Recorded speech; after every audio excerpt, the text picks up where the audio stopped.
Well, good morning, everybody. Thank you all so much for joining us today. Hopefully you're all looking forward to a fantastic webinar with us here at Lumi. I'm Ben Riley, the UK Sales Director. And as I said, thank you for joining us on this session, Modernizing Sporting Federation Meetings, Introducing our New and Updated Technology.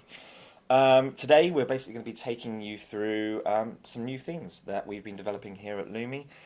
Some new ways of thinking, some elements from technology to quorum counting to athletes commission. Really a whole run through over the next hour of new and exciting features that we've been working with various partners from sporting federations around the world to hopefully bring to yourselves and improve your general assemblies, athletes commissions, etc. over the course of this year and the future. I'd like to take the opportunity to introduce my fellow panelists. So I'm just going to run down the line here. So on my left, we've got Celeina. Celeina, do you want to just take a time to... Hi, everybody. Most of you already know me, but for those of you that don't, I'm the Sales and Business Development Manager here at Lumi that focuses mainly on sporting federations. Over to Pete. Thank you. So I'm Pete Fowler. I'm the COO of Lumi, and thank you all very much for joining. And you may well know me from supporting many of the Sporting Federation meetings over the years, but it's good to speak to you today, and we're all very excited about showing you some of these new things. Fantastic. Thank you both of you. So as I said, we've got a pretty action-packed agenda for you today and a lot to kind of get through. We're going to try and finish on a bit of a Q&A at the end. So really an opportunity for you guys to ask us any questions, literally anything that you have outstanding that's on your mind. Now is a fantastic opportunity for you to do that. We're going to take you through key trends, really briefly on that side of things, just so you know what your peers are kind of up to and what's happening within the market. Like I said, it's then really going to be straight into kind of running through updates to the platform itself, some new features around bring your own device voting, tablet solution as well, which I know a lot of you are quite excited to kind of see that coming out.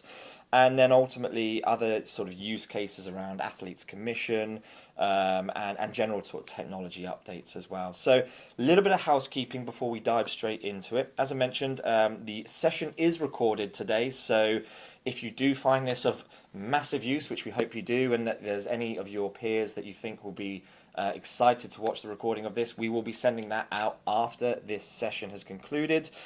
If you'd like to participate today, and we really do kind of encourage you and want you to sort of ask us your questions, there's a couple of ways you can do that.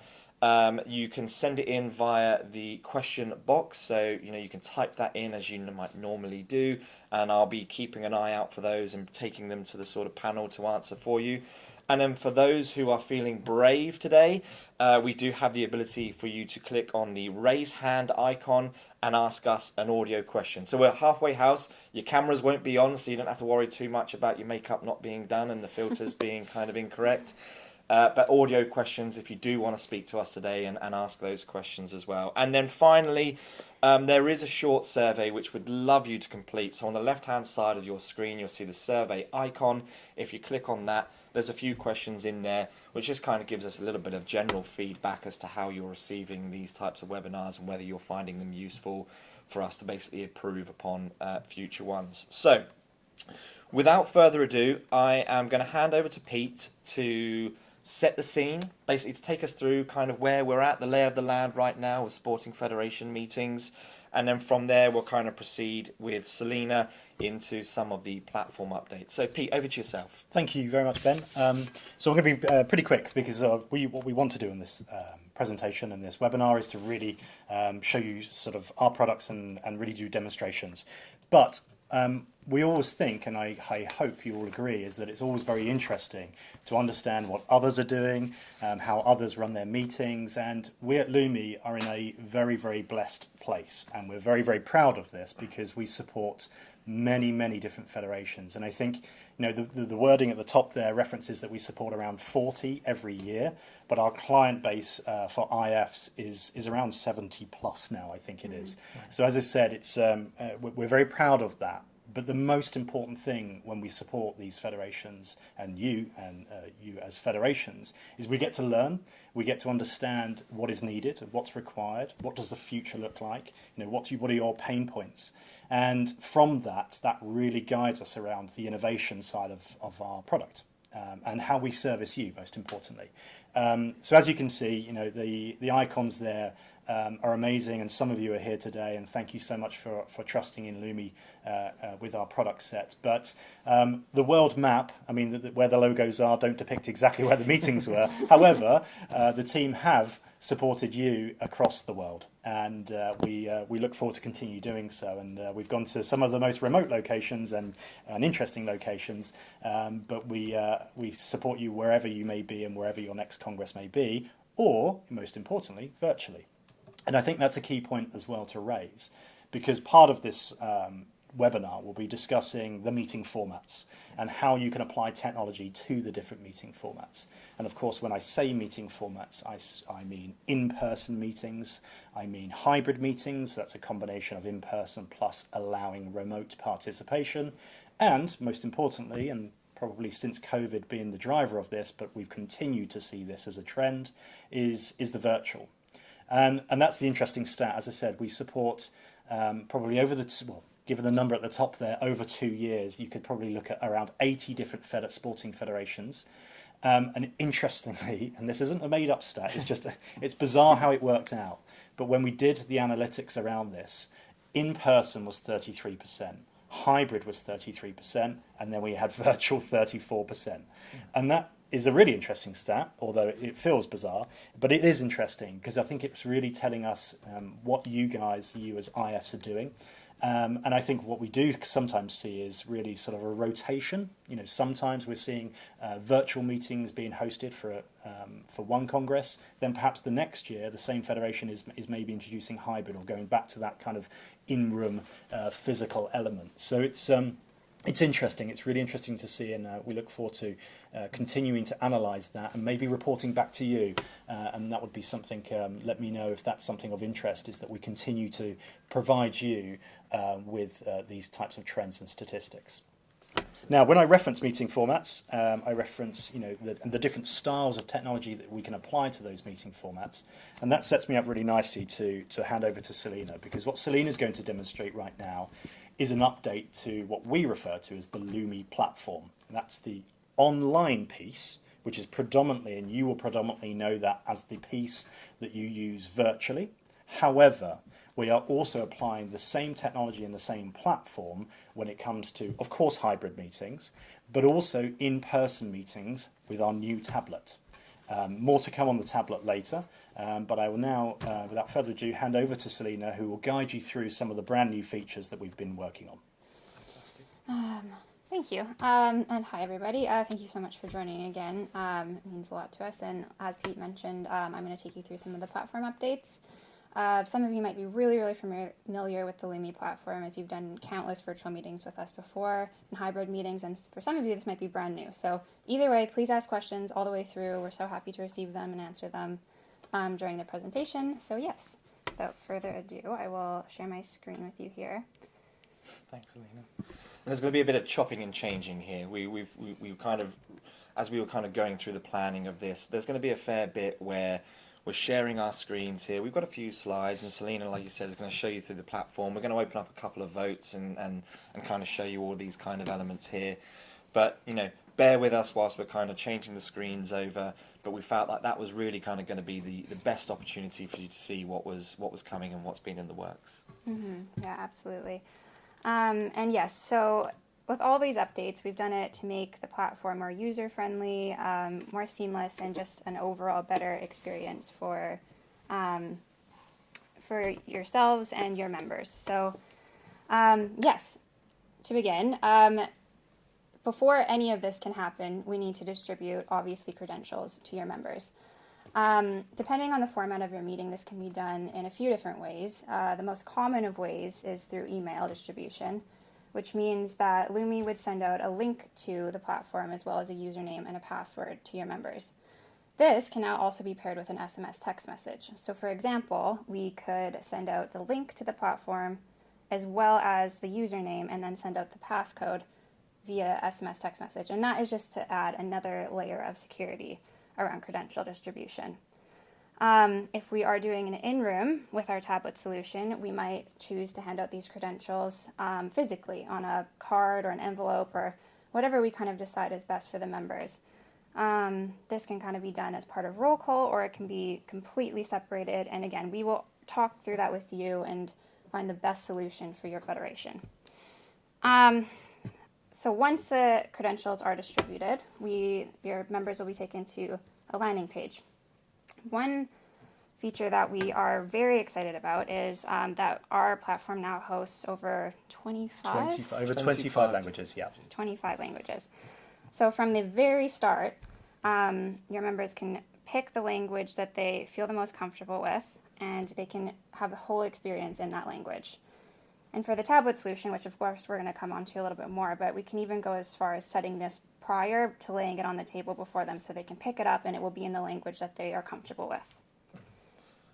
And this is really important as well, because we've always supported, multiple languages, but I think the change here is taking it to the absolute extreme, where previously what we refer to as hard-coded elements of the platform were translated. Now you'll see in a moment when Celeina logs in, the entirety of the platform, from the homepage wording to the resolutions that we're putting out there, are completely translated to the language of choice as well. Yes, exactly. And then, so once they've gone through that step, they'll be taken to this landing page where they can sign in. If you are familiar with the old platform, you know that the background image was just a stock gray screen. So that's one update with the new one, is that that image is completely customizable now, so it can speak to your sporting federation. Everything on this screen would be branded to you, your logos, your colors, everything branded to you for the user experience to just be a little bit better, a little bit more modern, and your members will have no doubt that they're in the right place. So once they're here, they can use the credentials that have been handed out to them. And they will be taken to the Lumi platform. And much like you saw when you logged in today, if you are utilizing one of our broadcast features, you will see it on the right-hand side of the screen. If you're using our Zoom integration, it's a really great feature which the members can be prompted to log into the Zoom, turn their microphones on, and engage through Zoom as they would in any Zoom meeting, but with the comfort of being in the Lumi platform and not having multiple tabs open.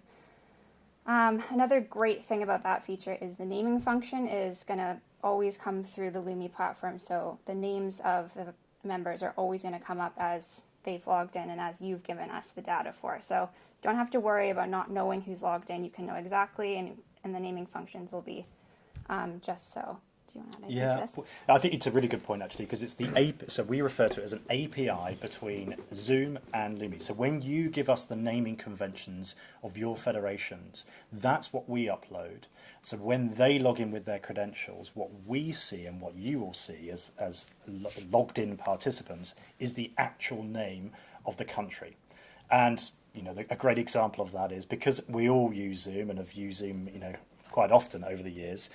Some people name their Zoom accounts, dad's iPad, mum's iPad, granny's iPad, etc. We don't want that name coming through for obvious reasons, for quorum reasons. The name we're going to get through, as I said, because of this API, is the actual country code. So it's a great feature surrounding Zoom integration. Absolutely. And it's something we've had for a while, isn't it? But it's really been developed very closely with sporting federation meetings in mind, and input from individuals like yourselves to really make it the best experience for members, and ultimately kind of combining simplicity, where they only have to go to one place, with the flexibility of the requirements, the governance requirements that you require for people to have their cameras turned on, be able to ask verbal and video questions live during the meeting as well, in a very controlled and moderated environment. And the other piece is language. Yes. Around Zoom. Yes, it's interpretation. Exactly. So interpretation. So part of Zoom's features, which are great features, and we all know Zoom very well, as I said. But part of this integration is that you can leverage the translation capabilities. So again, you're very familiar with using translators. Nothing changes there. But those translators, which in modern day now are all remote because they can be remote, but in modern day they will obviously log on to Zoom as they always have as a translator. They will translate your congress, and of course, through our Zoom integration, as I said, and the feature within Zoom is that the member federations can pick their desired language and therefore hear the meeting in that language. So again, it's just another great addition for Zoom integration. Mm-hmm. But as we all know, it's not always one size fits all, and sometimes that's just not going to work for your members for whatever reason. So another way that we could do this is have the broadcast not available, and then on the left-hand side of the screen, it would take up obviously the whole screen in that situation. And we could just have a link to your external broadcast. That could be Zoom, or it could be Teams, or whatever you need to use for that broadcasting feature, and Lumi can be completely separate. So we're very flexible. We can do a lot of different things, and it's just whatever fits best with your members and for your federation. To just show you this again, the language aspect of this, now you can see how the platform changes everything to the side tabs, to the pieces here on the font on the agenda. Everything changes to that language. So again, your user can have whatever language they're most comfortable with throughout the entire experience. One thing that we've been asked, and this could be a great feature, however, we haven't implemented this yet, is that when you have that language translation, some federations have said, is that the system translating the wording, or do we have to provide you with the translated wording? Look, AI is so great right now, especially around translation. However, this is your Congress, and it comes with some risks around AI translation. So we would require you to provide us the languages for us to be absolutely sure that the language is perfect. But once you have supplied us that language, as Celeina's quite rightly has pointed out and demonstrated, is we can apply the languages to the translations to the different language. Mm-hmm. And as Sunny's highlighted and Ben's highlighted, this translates throughout the platform into the documents and to other features, and we'll come back to the voting, and we'll show you that in a second. Yeah, absolutely. So do you want to just kind of run through some of the other features, because I'm conscious of time-wise, so we'll fly through some of these. So if you're familiar with the Lumi platform, then you're familiar with the documents feature, and if you're not, then it is a really great feature that we can host documents right inside the platform. We can allow them to be downloadable if you're doing a virtual meeting, or if you're utilizing our bring your own device. They can download them, but we can just as easily disable that feature and just have them be able to be viewed within the platform here. Again, they don't have to go to a separate tab. It's all very easy to go through just right here on the platform. And we can upload as many of these that you want your members to be able to view. And again, language, we can do multiple languages, everything throughout the platform. One new feature is something that we call the speaker bio. So this is where Ben likes to put pictures of himself. Front and center, absolutely. Yeah. But no, we can put pictures, bios, everything that you would need. But another really creative way that we could use this is we could do maybe candidate profiles. And we could use it in really creative ways. Anything that you can really think of, we could use that kind of tab for. That's a really good point, because I think the platform, whether it be virtual, whether it be in the room using tablet, is always live. So any updates that we make on what we refer to the dashboard, and you can have access to the dashboard as well, but any updates are instantly live. So Celeina's example is a great one.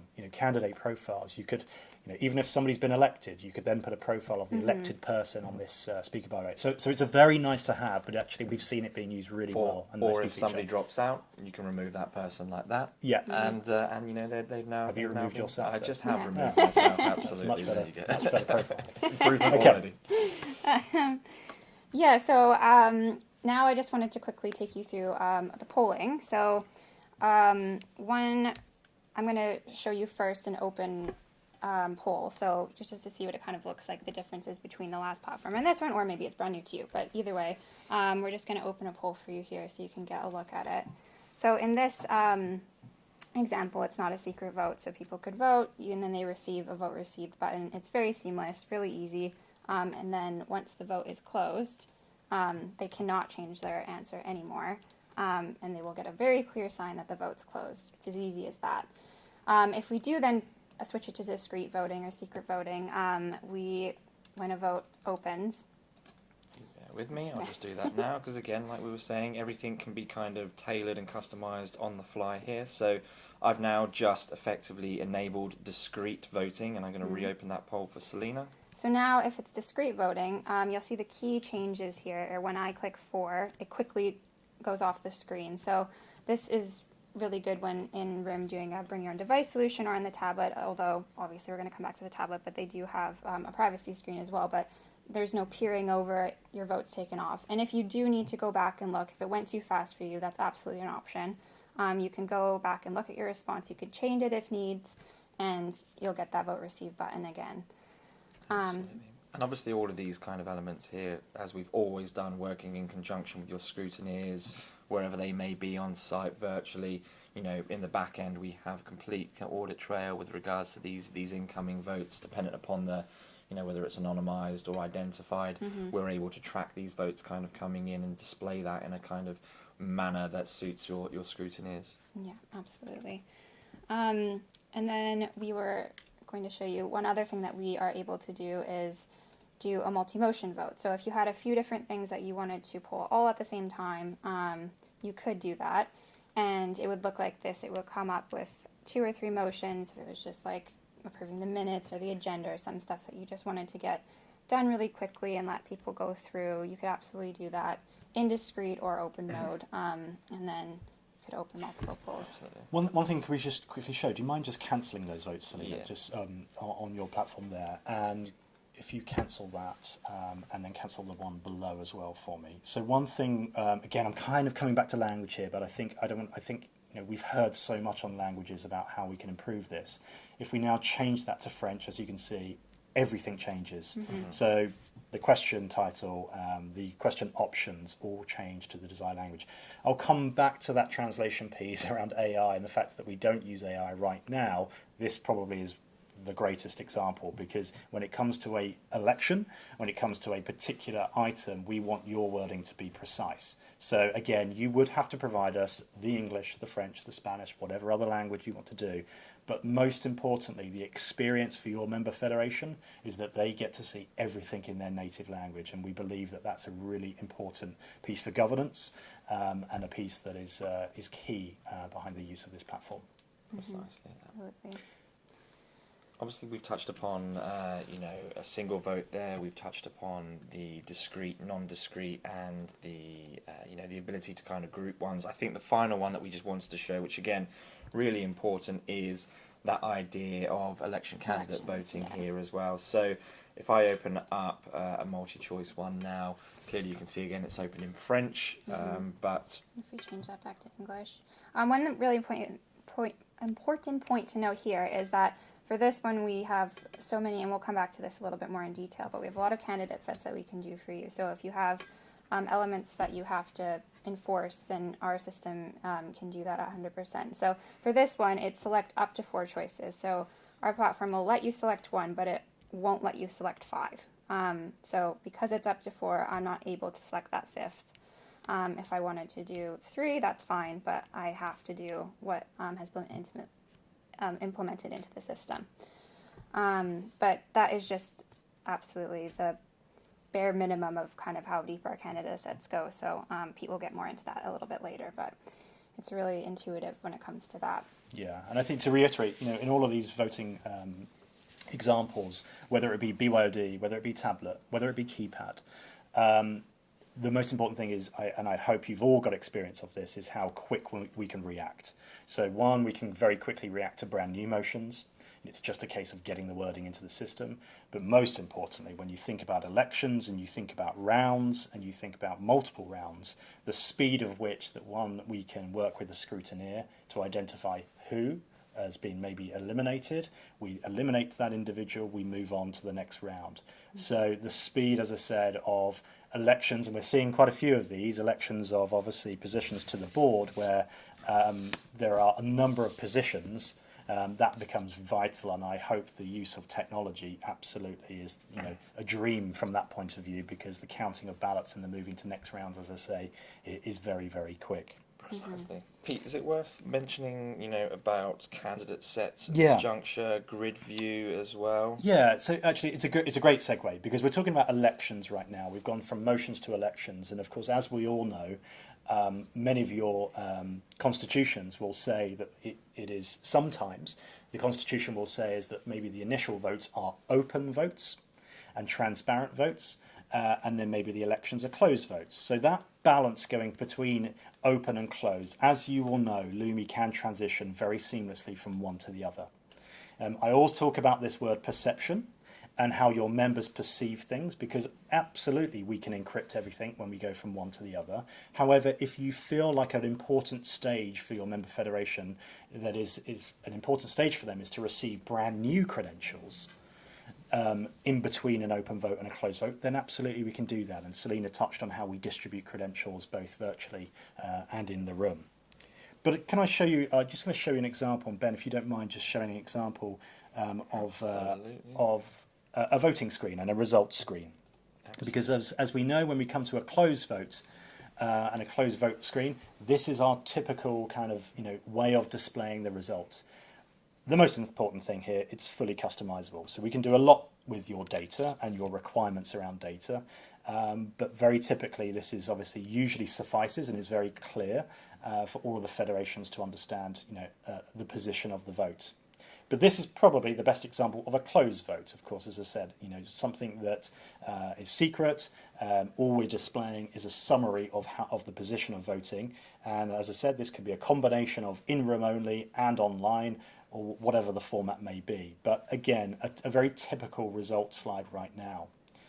An example of an open vote is this next screen. And this is probably the most extreme example because this is a federation that's got 211, if I've got the number right, federations. So probably one of the largest IFs. But on screen, on a very large projector screen, this appears very well. As you can see, alphabetically by country code, we can display exactly how federations have voted. And once again, this is only for open votes. Where we have seen this, quite nicely, and we'll come on to a little bit around quorum management, is that this could be a way in which you could do your quorum. So you could open a vote, everybody could vote whether they are present or not. I don't know why they would say not, but if they could vote, and once they do vote, we could then display the quorum in that moment, and this is a nice visual display of that. So Lumi, as I said, most importantly, has this ability to transition between both formats, anonymous and open, and hopefully that's been a nice screen there. Fantastic. The next one is candidate sets. We refer to it as candidate sets. So there is a slide, Ben, I don't know if you want to just stop screen sharing, but there's a slide of the candidate sets feature. And what this is really, and how we refer to this, is where we're seeing a lot of votes that have requirements around gender. Gender is probably the best example. So you have 6 positions, you have 12 candidates, but of those 6, there must be a minimum of 3 females and a minimum of 3 males. So what our system will do, and it's probably the screen probably isn't the best, but it's showing you behind the scenes how we manage this, is that when we create these motions, we apply this requirement to the motion individually. So when I vote and I select my 3 females first, if I try and select a 4th female, we've got 2 ways of doing this. The system can say, no, you reached your maximum, or the system can allow it, but then invalidate it when we go to show result.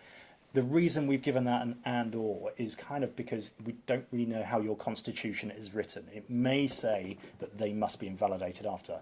Because let's face it, in a world of paper as we once were in, you couldn't invalidate live. You'd have to invalidate post. So if you wanted to replicate that behaviour, that's why we've done that. But as I said, this is a really important feature. We're seeing this a lot more right now around the requirements, and I use gender as an example, but we've seen continental as well.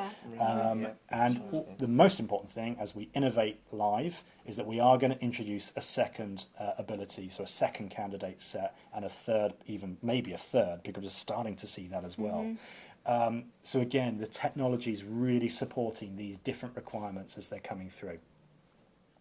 Precisely. So I think the last one is a nice feature. It's a nice to have, and it's leveraging the tablet once again, and it's this concept of request to speak. Yes, absolutely. And I don't know if... And I can kind of set this one up because on the tablet and can maybe check. virtually, you can have the ability, using our messaging feature, you can have the ability to actually select if you would like to speak in the messaging feature. So Celeina's going to open a slightly brand new meeting here, and I'll let you talk through exactly what's happening. So basically, your member can go, if this would be, like Pete said, predominantly used on our tablet, but they could go to the messaging feature, they could just click here and say, I want to speak, click send, and then this would project then onto a screen, a moderator screen is what we call it, that would look something like this. So when you'll see the speaker queue, and then they can be moved over to spoken once they've spoken, and it's just kind of essentially a lineup. That just makes it really easy for people to say that they want to speak, and a nice clean list for you to read off of. Absolutely. Yeah, so this screen could be given to your sort of Secretary Generals, it could be given to your President. It's a private screen, and as I said, and Celeina references, it shows those countries that are waiting to speak and those countries that have spoken. I think it's just a visual representation only, because we know how these Q&A sessions can go, because you may want to pick Switzerland first to speak next, as opposed to maybe the USA, for example. So it still gives you that flexibility. But we just thought, and we've seen and we've spoken to a couple of IFs, but it's a nice feature when thinking about, as I say, the tablets in the room and also the virtual platform. So, but I think as we're doing this right now, we're still seeing the vast majority of IFs still leveraging kind of that Zoom element, or maybe a press of a button on a microphone that's in the room, or a raising of hand. So it's just something that we've introduced, and we think that it could be valuable. And it's a really good example of something that a federation has come to us and asked for this kind of feature, and we've implemented it. So always just feel free to come to us with anything that you're kind of thinking development-wise, and we're always happy to think about it, take it to our team, and see if it's possible. We're always looking to work with you on stuff like that. Thank you, Celeina and Pete, for running through the, as you can see, there's some really quite dramatic developments to the online platform side of things. Moving nicely now into quorum management. This is something we've been asked a fair bit about, not just recently, but for a number of years now, is how can we improve, digitize quorum management through roll calls and various other elements like that? How can we utilize the technology that we've already got in the room to sort of support us with those side of things? So again, talking with sporting federations and getting feedback, we've been able to kind of come up with a few ideas that we can really bring to yourselves to help you with those elements there. And I think Pete is gonna take you through some of those ideas and features that we now have available to you. Yeah, so one way of doing quorum, I've referenced it already, and the reference was for an in-room and could be hybrid as well meeting, is that concept that when every federation is sat down and ready and the session has started, is that we could open a vote, and we could open a vote on a grid view, and we could say, are you present? And in a snapshot, it obviously relies on everybody voting that's either in the room and online, but in a snapshot we could then present to you a visual representation, plus also the data that comes behind it, to say, these are the countries that are here. Now, as we know with quorum, things change, and in a hybrid context, even in-room context, people come in late and things like that. So this is very much a snapshot in the moment of the quorum number. That's one way of doing it. And as I said, that's applicable to in-room, BYOD, using our electronic voting devices, using our tablets, and also hybrid. And, in theory, virtually as well. The other way of doing this, and we've thought about leveraging, part of the world of Lumi is supporting corporate annual list of general meetings. And part of our service when we do that is we actually register shareholders into an annual general meeting. Well, we thought, why not leverage that amazing registration system that we have and apply it to sporting federations? And, your meetings are always very, very good as far as name badges and credentials. We thought, we could leverage those credentials.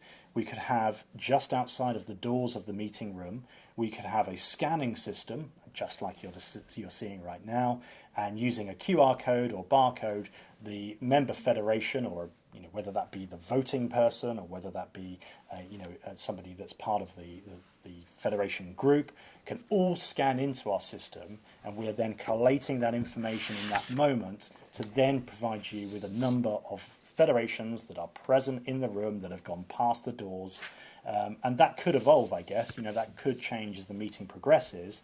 We could then continue to scan people, but you just obviously need to be very appreciative of people leaving the room. So we thought, this is, it's something else. It's something for us, and we can discuss this in much more detail, and Celeina can with you if you're interested. But across those two different elements, we thought quorum management could be slightly improved in a digital way.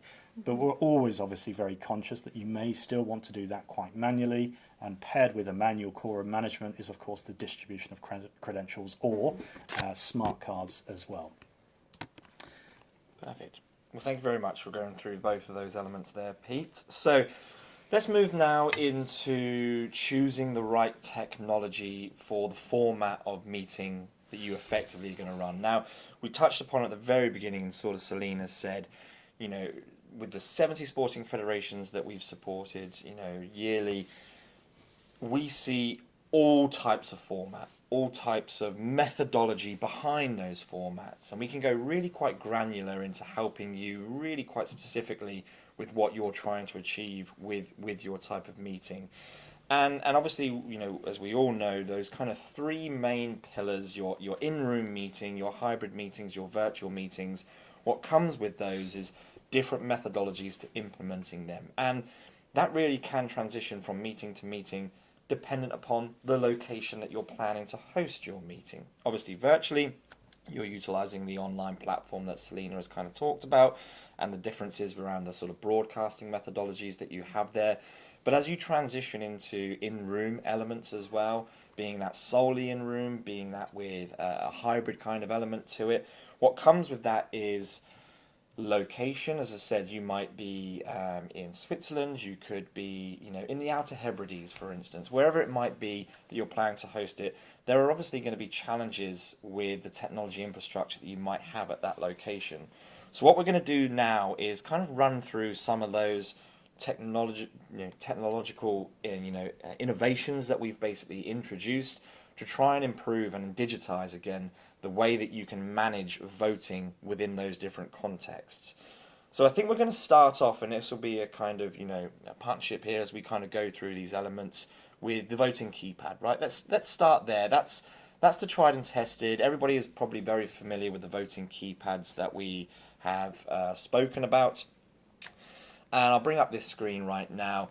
So we've utilised, and as a voting company, we've had a keypad in some form or another for 30 odd years really now, really kind of going back to the origins of this organisation. And the keypad you can see there on the left hand side, hopefully relatively familiar to a number of you that are joining us today, being able to poll a variety of different question formats, everything from, like you can see there, your traditional yes, no, abstain questions, all the way through to those complex election candidates, voting styles that Celeina touched upon as well there, and all of the kind of candidate sets that kind of go into it. But again, we're always listening to feedback from members like yourselves around the pros, the cons of that. There are obvious pros to the voting keypads. They do not require Wi-Fi, for instance, or any internet connection. The way that we set those up is completely offline. We bring and set up our own network within the venue itself. It operates on the 2.4 gigahertz spectrum. There is no internet requirements for the voting keypads whatsoever.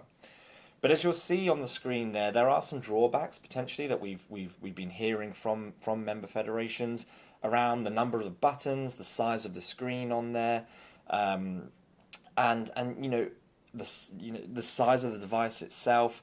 So really being asked by individuals like yourselves, what's next in a way? How can we build upon the keypad and the structure that you've got from there, the reliability of that, but improve it from a visual context, really for a variety of options, be it logistics of getting those keypads to the venue itself, or ultimately, as I said, this sort of screen real estate and the complexity around some of those kind of candidates and reducing the number of buttons.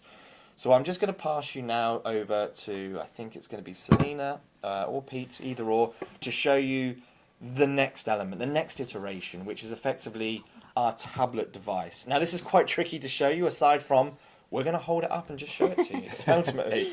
Yeah.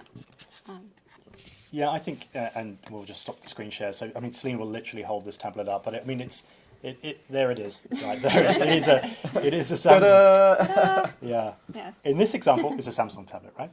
Yeah. And some of the features. Yeah. So that you referenced one around privacy screen. Yes, privacy screen. So you can kind of, it's really hard to show you on this, but you can kind of see the privacy screen here. So when it's facing directly to you, it's much brighter than like when it's like this, but it gives that security element that no one's kind of glancing over each other's shoulders while they're casting their votes. And that is why we implemented that discrete voting feature on the platform as well. So it's taken off the screen. Nobody can kind of look and see what's highlighted. So that's really great. The other really great feature about the tablet is that it's completely locked down. So if I'm going to try to get off of this in any way to go surf the web or something, I can't. I'm locked into the Lumi platform. I can't go anywhere else. So there's just no worry about your members getting lost on the tablet. And you're referencing networking there, which I think is a really important point, because this does leverage an internet service provider wherever you may be. Yes. We have to be connected in a certain form. However, the approach that we've taken is that we will provide the network that these tablets connect to. So that's an access point, as we all know it. When we walk into a room and we connect to an access point to surf the web, these tablets will be connected to our access points and therefore under our control. So Celeina made a great point. You can't come out of the platform. And by the way, this is the Lumi platform that Celeina demonstrated to you earlier. That's what's being put on this tablet. But you cannot come out of that platform on the tablet. You are locked down. Most importantly, it is on a secure network that we've created. Yeah. As you can kind of see, it's a good size. Like, you don't have to worry about your member federations and being able to see the fonts.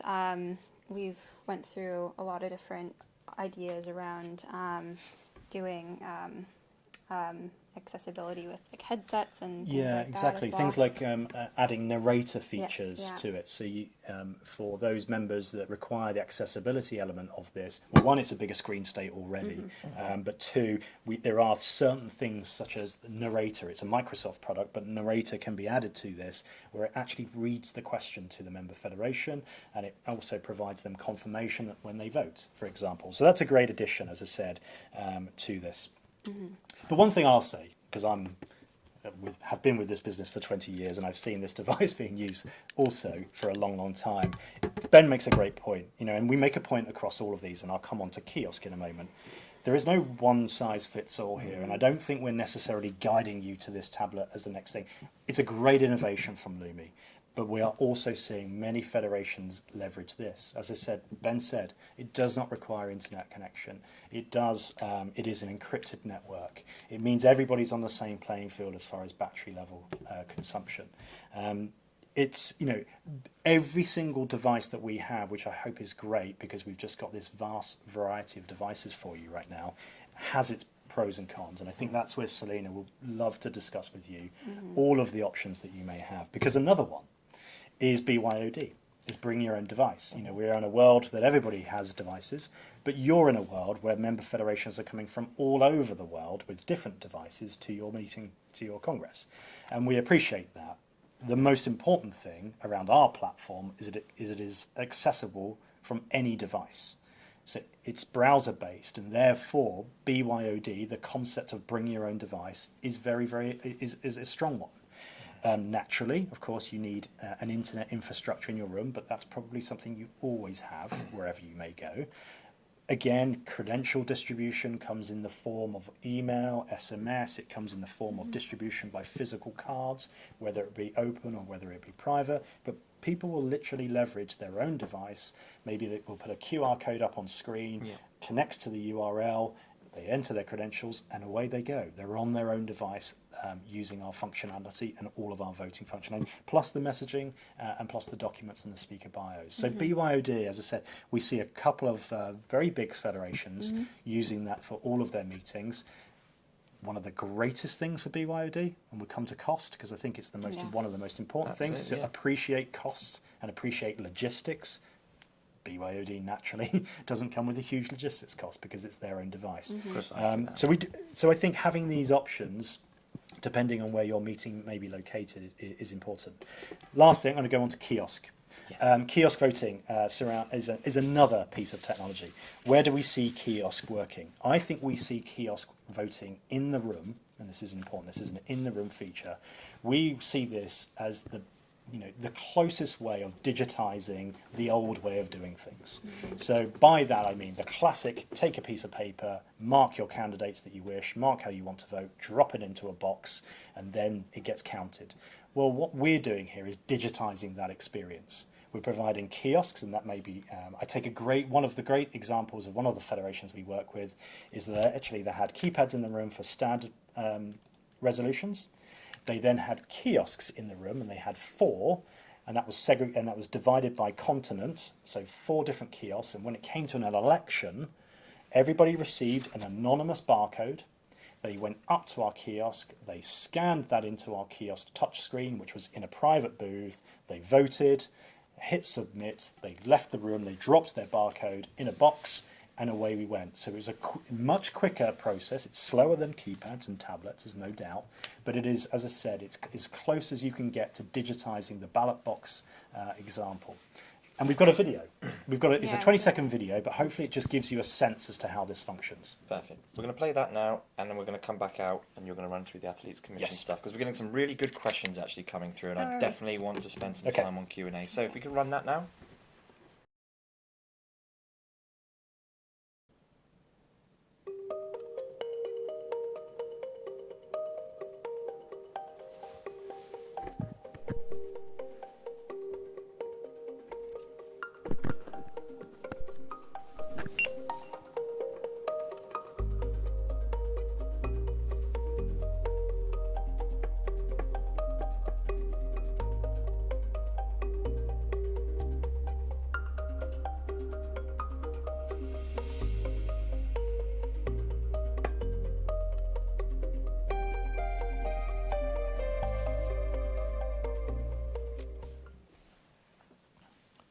So we promised you a short video, and it is a short video, but it was actually a video that was shown, and you probably saw one of our clients there and who that was for, but that was shown in the room just before that voting experience.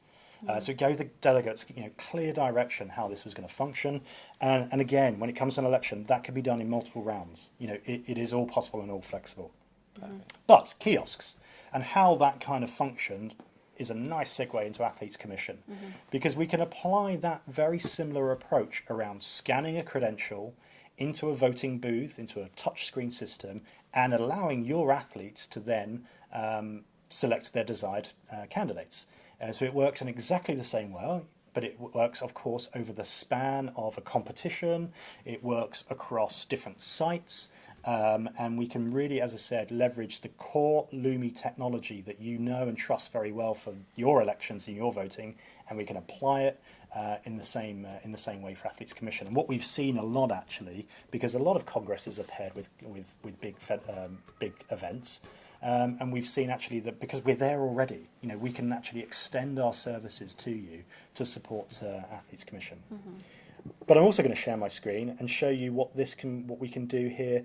Not only during the meeting, but also, we can also show that about how we can support you pre-meeting. So we can create a site for you, if you're not doing this already on your own website, but we can create a site for you that enables your candidates to display their profiles. So again, this can be fully customizable. We've broken this down into continents, but you can do all sorts of options here. I can then go into the Americas profile. We can select a particular candidate. We can see a profile. So this could all be accessible on their own device pre-event, enable them to view who they'd like to vote for.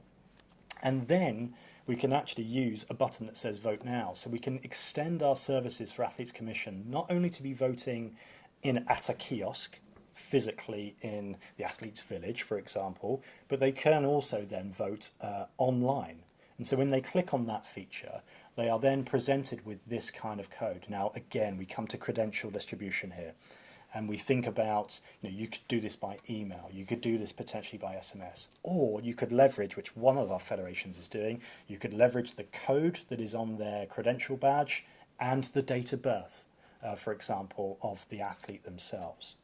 But once they do access the platform in that online experience, or we keep it close to the village, is that they then get to see their candidates. They have a countdown timer, as you can see. They select their desired choices. So this is selecting 3 and ranking 3. I'm going to select myself. And then you can see information about the candidates. You can see a clear profile picture on the candidate.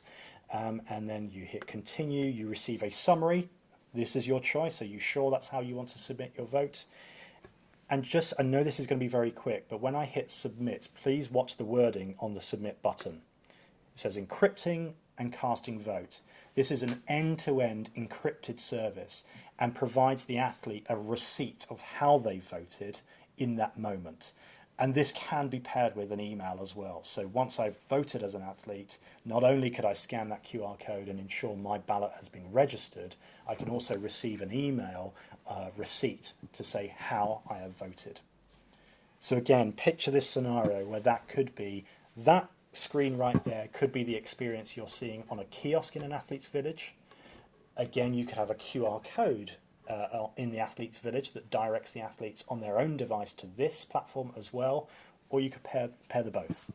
And we thought that this, as I said, it's really extending our services into Athletes Commission voting from what you know us so well and how we are trusted around the world already. And we thought that this was a great feature to introduce, especially on this webinar. Absolutely, and like you said, we've already got sporting federations that we're working with on this, and a lot of the kind of features that we've implemented here, as I always said, are kind of done through listening to feedback from member federations such as yourselves. So we are really keen to, as I said, let's have a conversation. If you're interested, we can show it, we can brand it to sort of what you've got there. But Athletes Commission, digitising that approach is becoming a massive deal for sporting federations, to try and increase that engagement level, basically, to get athletes really engaged with who they're voting for, who they're selecting, and as Pete has shown you there, improving upon that end-to-end element where you've got pre-event being able to see speaker biographies. They can even upload videos, and we can host videos of individuals there as well, which is being used to really good effect, so that everybody is aware as to who they are electing. And when it comes to opening that vote, being able to combine it with kiosk voting, so being actually at the stadium, at a venue, walking up to a booth, voting there in that booth, or doing it online as well from the comfort of their own home or wherever they are in the world as well, and completely encrypted from end to end. So I think that brings us to an end with regards to the new features. We've gone through tablet voting, so that element there where we are really increasing and enhancing and listening to yourselves with regards to the voting attributes and being able to do that in room, bring your own device. As Pete sort of, we've shown you right there, we've got a number of those devices, and we're very confident that we're able to support any sporting federation, however big or small you are, with those devices, alongside the voting keypads that we always still have, the voting kiosks, the Athletes Commission side of things. So a really impressive technology set that hopefully will suit any format and need. And I think what's really great is that is going to take me straight into our first question that has been submitted here. A really appropriate question. I'm going to start with the one at the bottom. With so many options, so many options to choose from, tablet, bring your own device, keypad, Zoom integration, how do you recommend choosing the right technology mix? Because we've spoken about optionality, we've spoken about all of these sets. How do we recommend it for a sporting federation? Who wants to take that one? I could take it. I can start, and Celeina, Yeah. please jump in if you feel there's anything to add. It's I hope what we're not doing is posing a challenge. I hope what we're doing is providing you, countless options. And I said we'll probably go back to that case where we've seen this in every, all over the world, federations using them in different ways. So, one, use us. Use Celeina, use us to talk this through and understand everything. Because I think there are elements of location is one. Where in the world is this meeting taking place? What type of meeting are we talking here? Are we talking an electoral meeting and things like that? Because I think that can sometimes play into the technology element. I think you need to think about the makeup of your federations. You're not going to know everybody's understanding of technology, but it's something to consider around, the use and what's best here. It's such a hard one to just give an absolute accurate answer. I think there are so many, there are combinations of all, logistical cost of how to get things to certain locations. I think it's another thing. It's, this, as I said, I think let's talk it through. Let's understand exactly where you're located, and then we'll make the best decision. For you, or at least advise you on the best decision. And apologies, it is quite a vague answer, but it's hard to get to the exact. It's basically where I'm going. I think you're going with this as well, is offering that element of transparency. If you start off with one idea, we want to use voting keypads, but we want to do it in, let's just say, South America right now. Okay, we can work on that understanding. But ultimately, when we get a cost back with regards to logistics, we will be transparent with you to say, hey, actually, do you know what? It might be a lot of money to ship these number of keypads to that location. However, what you have here is options around tablet, around bring your own device, around offering it up to voting kiosk as well. So there is no one size fits all for everybody. But we will work with you and be transparent and upfront with you around those ideas and what you kind of want to achieve. Okay? I'm going to move to probably the top one, actually. I'm conscious again of time. If there's anybody brave enough to raise their hand and want to ask a verbal question, do let me know, and we'll kind of bring you to the floor. Where shall I go next? Is anything standing out? I think I might go to Vicky, actually, next. Vicky sent in a message. You mentioned you can do up to 3 candidate sets. Well, that is coming. That is coming. 2 is definitely coming. 3 is the next kind of iteration of that. At the moment, we could just do 1, but that is coming. Sets during live voting. Can this logic be applied after all votes have been cast, once the vote is closed, instead of restricting people during the actual vote? Have you taken that? Yes. Simplest answer of the day. Absolutely. Yes, but I touched on the constitutional element, and Vicky, you may, it may be something that's applied just for your meetings at ITF. If that's the requirement, that's what we'll do. Absolutely. So we work with you, I think, during the preparation of the meeting, maybe during the course of the meeting, to understand exactly how you want the behaviour of the technology to be applied. But we did that for that exact reason, is that we can either do that logic live whilst the poll is open, so the members get instant feedback, or we could do that on closed poll. Perfect. Hopefully another relatively easy question sent in by Victor. Is it possible to request the floor using the voting keypads? Yes. Yes, it is. Yeah, and actually, that's I'm going to spin this round, but there is on the keypad. You can actually press the microphone button. And that puts you in a queue as well. That is literally what we modeled, the speak from the floor option after. So of course we can talk about that. One consideration to make, again, it's considerations, but we always, we will talk you through this as well. That must therefore be an identified smart card that's inserted into the device, because of course if it's anonymous, completely anonymous, and it's not named whatsoever, then the logic doesn't work around putting yourself in a queue. Precisely. Good question. Yeah, we still have a number of questions coming in, but I am conscious of time, so maybe we'll take 1, possibly 2 more here. And again, no hands being raised just yet, but I do appreciate it's still probably early in the morning for some. But what advice do you have for federations moving from in-room meetings to hybrid for the first time? Really good, appropriate question, I think. Yeah. Who wants to take that one? I mean, I could take an element of that, and I think it's around audiovisual. And considering, in order for the experience of those that are remote and online, you need to make sure that the quality of the sound and the quality of potentially the video is very good. We can help. We work with AV companies all around the world, and we can work with them in preparation of your meeting to explain exactly what we've seen around the world and how well we've seen this being done. But you want that experience for those member federations that are online. You want that experience to be great. You want them to feel included, to feel part of the in-room experience as well, to some extent. And we've seen that great using Zoom. We've seen a video wall, so you can see the federations that are online versus those that are in the room. But they've got to have clear sound and clear video. So I think that's a really key consideration when moving online. Now, from a Lumi perspective and credential management and quorum management, then I think we need to consider how credentials are being distributed in the room. But also those member federations that are online are receiving emails, as Celeina touched on earlier, and we can manage that process, and we can obviously then split out and tell you exactly how many are online and how many in the room. And things change with hybrid. I think if you're going to offer a hybrid solution to your federations, that may well mean that they make last-minute decisions around travel.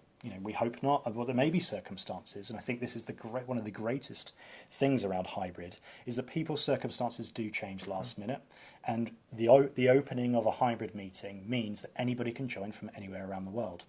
And therefore, of course, you need to consider that late change, that late movement needs to be thought of around how the logistics of sending them credentials is managed. And my last point to it, because there's so many points around it, is time zone. Time zones are very tricky when it comes to a federation meeting, and we've got examples of what time meetings start, and I think predominantly it would be mainly centred around Central European time, but I think you've got to make a consideration for those who are obviously in the far east of the world versus the far west around their time zones and the impact of time on them. Perfect. So final question, I'm conscious, but I think this is a really good one to sort of end on here, because we've spoken about languages quite a bit. Ultimately, we've got a question here, two questions really. What languages are supported for the voting platform? Now, take me another 5 minutes to go through every single one, 25 at the moment, all of your, pardon the phrase, but your key languages that you would probably expect to sort of see on there translated. But I will conclude that sort of statement by saying, if there is a language that we do not and currently support that you require, please let us know.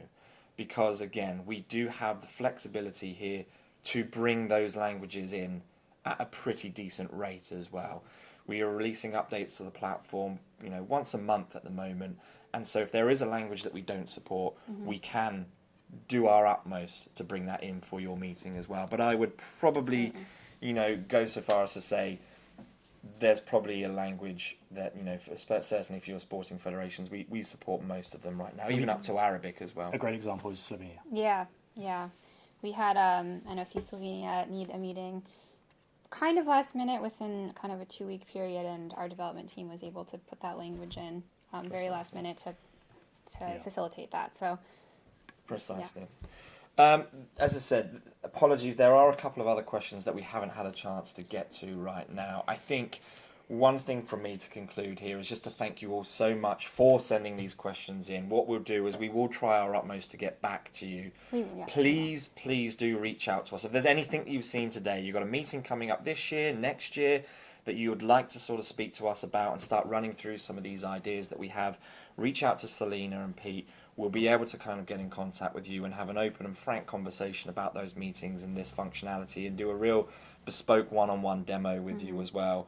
And any questions that we haven't had a chance to get back to you, we'll do our utmost to kind of reply. I'll reach out and with replies to anything that hasn't been answered yet, so no worries there. But again, that concludes today's webinar. A final thank you to everybody who's joined. Thank you for the questions that you have submitted. It's been a really engaging, hopefully, a really engaging conversation that we've had. Thank you to my fellow panelists here, Pete and Celeina. I genuinely hope you have a wonderful rest of your day, and that we look forward to speaking with you in the near future. Thank you so much. Thank you, everybody. Thanks.